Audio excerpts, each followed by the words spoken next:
Hello everyone, this is Mamta from CAD NEST RR Nagar. In this class, we are going to learn engineering drawings and coordinate systems. There are three types of coordinate system.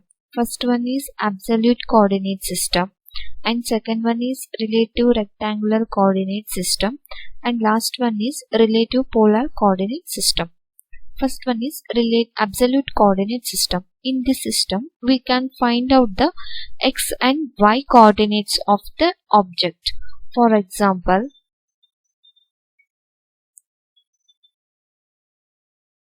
draw the line with a dimension of 10.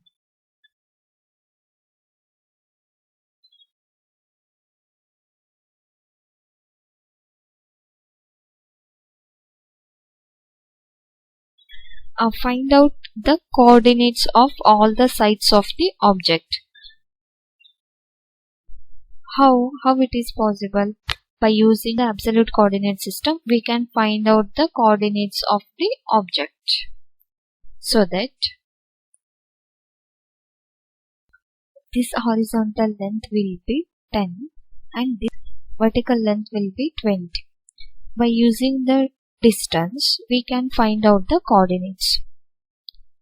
This horizontal length will be 10, so x-axis will be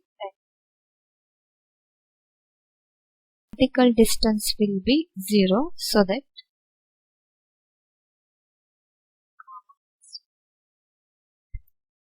and also then find out these coordinates. So horizontal distance will be 10 and vertical distance will be 20. Same also this side. Horizontal will be 0 and then vertical distance will be 20. Absolute coordinate system. Remaining two coordinate system is the next class. For more video, please subscribe the channel and press the bell icon.